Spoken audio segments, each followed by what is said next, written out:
Hello, good morning mga ka-travel. Alright, it's 2:56 in the morning. At magra-ride na naman ako. Pupunta lang ako sa sa Viewscape Nature Park sa Tanay, Rizal, para tingnan yung Sea of Clouds. Pero may kasama ako ngayon. Magkikita lang kami doon sa may tapat ng SM, sa may Caltex, yung katrabaho ko. So yun, dahil Tanay Rizal yan, Marilaki ang pupunta natin. Kahit malapit lang yan, kailangan natin mag-ingat. Lagi tayong ride safe mga ka-travel. So yun, namatay yung camera ko nang hindi ko alam.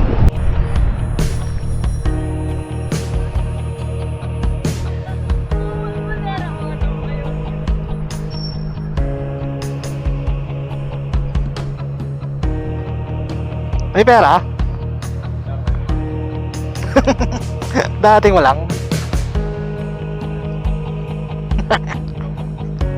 Ha? Ano ka muna? Yung withdraw ka. So yun, palabas pa lang kami ng San Jose del Monte.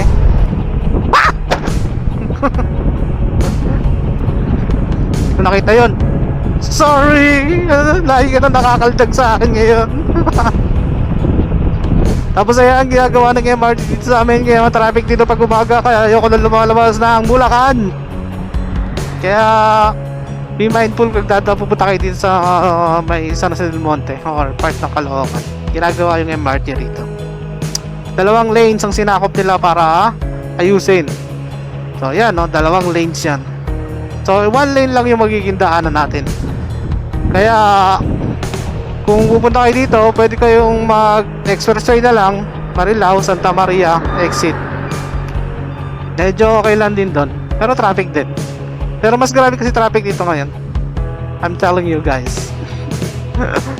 So yun lang, mamaya na ako ulit mag-vlog.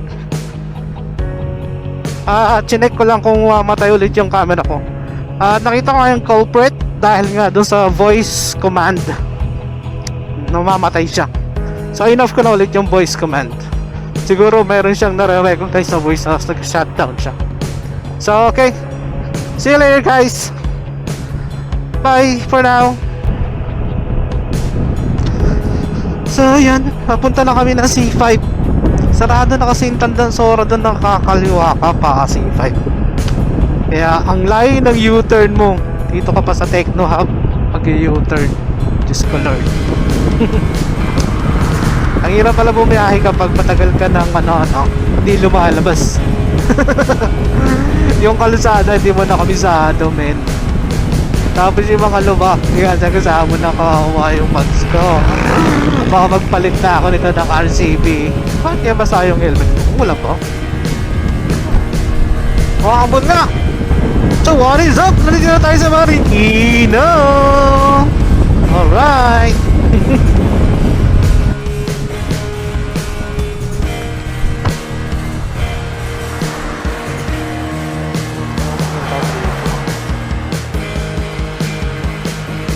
Hura!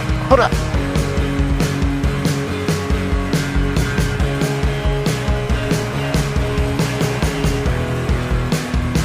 Dito talaga hintuan ng dito talaga nagmi-meeting place yung mga packet ng Marilaki. Tsaka ito yung shell na laging pinaghihintuan ng mga riders. Oo. Tsaka maaga pa naman. Dito yung pit stop.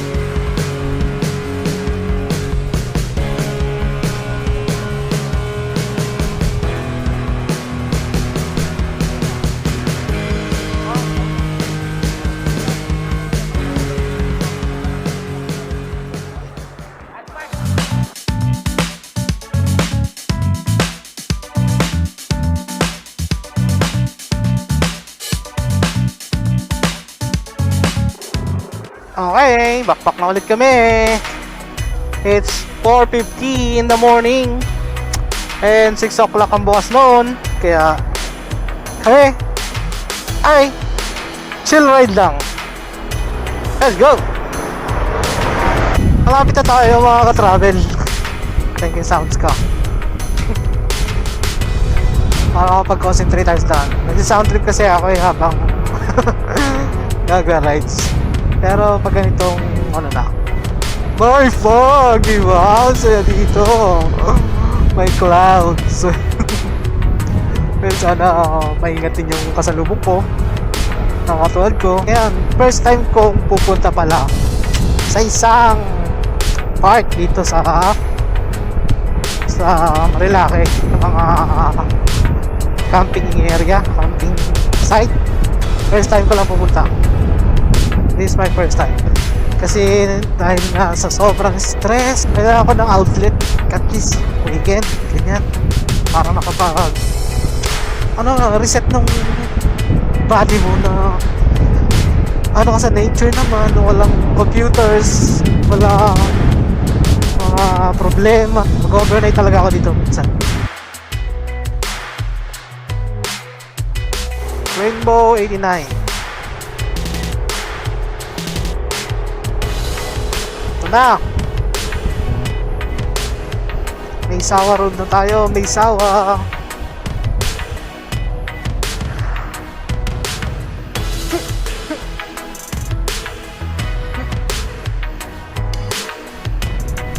Maysawa Road, here we go.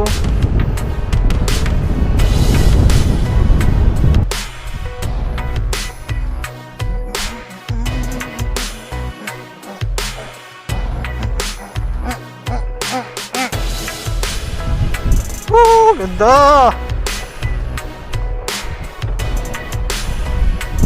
Ako malakas ang hangin.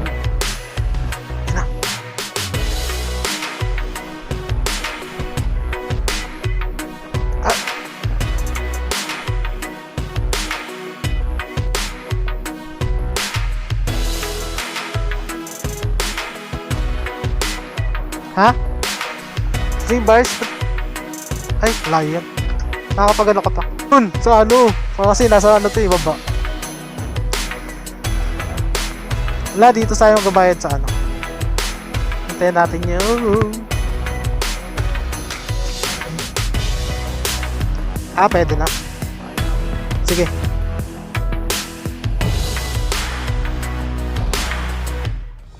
Tapos balik na lang kami pag ano.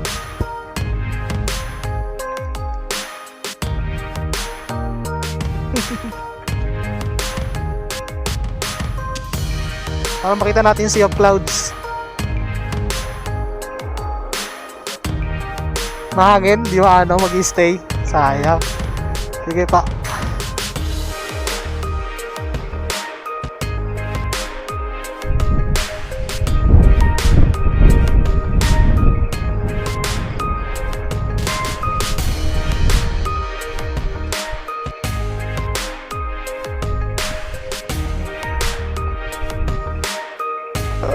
Ay, tao.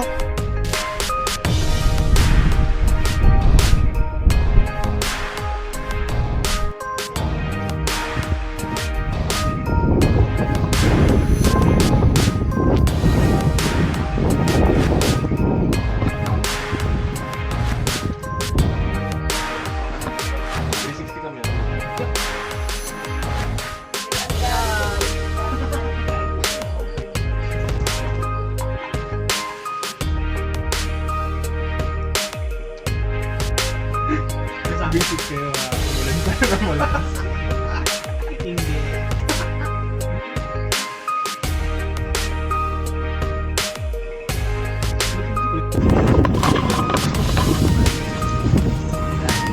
Welcome to Viewscape! Okay. Paano kayo makakalis yun? Ito nga pala yung mga rates nila dito. Unang-una yung operation hours nila. Pag weekdays, ang day trip nila is 6 AM to 4 PM. Pag mag-overnight ka, check-in ka ng 2 PM, mag-out ka ng 11 AM. Magsasara yung gate nila ng 8 PM. Ngayon pag weekdays at saka holidays, ang day trip nila mag-open ng 6 AM to 3 PM. Pag mag-overnight ka, 2 PM to 11 AM. Magsasara yung gate nila pag weekends at saka holidays ng 10 PM. Pag Sabado, 9:30 PM.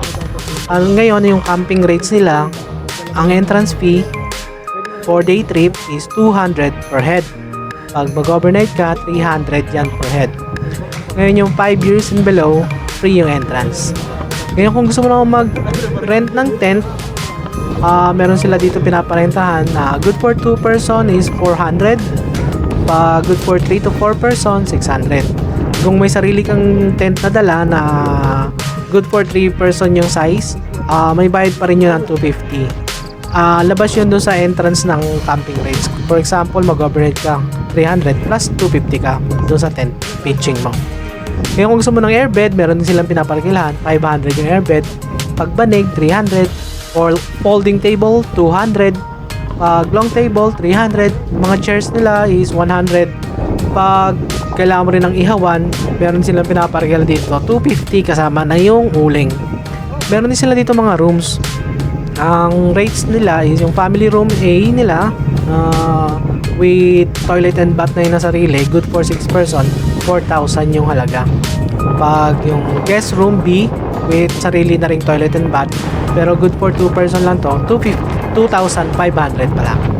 Ngayon kung family room na may common toilet and bath, good for 4 person, 3,000 yung room na yun.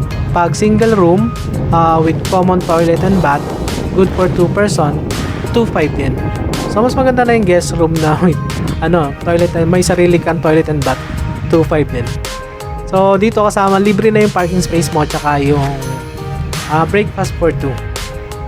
Ngayon yung mga glamping room nila, yung makikita mo dyan ng mga triangle with veranda, good for 4 person yan, 3,500 yung arkila. Ngayon yung mga glamping tent, good for 4 person din, 3,500. Syempre common toilet and bath din yung gagamitin nyo doon. Tapos ganoon din, free parking, may breakfast for 2, tsaka may kasama na yung 2 chairs at tsaka isang table. Ngayon kung couple tent naman with bed setup ang gusto mo, for 2 person, 2,000 pesos yung arkila nila. Pag yung kubo na good for 4 person, 2,500. And yung Nipa huts, good for 6 person, 4,000 yung kanilang rates. So, ayan po yung mga rates nila. Kung gusto nyo pumunta dito, kailangan yung magpa-book, lalo kung mag-check-in kayo or mag-overnight kayo. Pero tumatanggap din sila dito ng walk-ins. Tulad namin, nag-walk-in lang kami dyan, morning lang, tapos hapon, umuwi na kami. So, yun guys.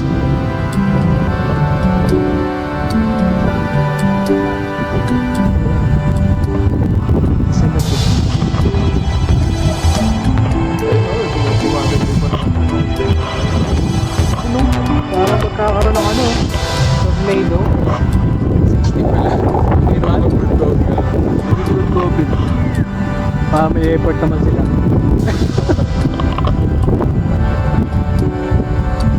Pressure mount. Aray, ito rin ako vlog yun. Pressure mount. Hindi na yun, di ba? Sa vlog. Saan? Anong bawal? Pero dito ba?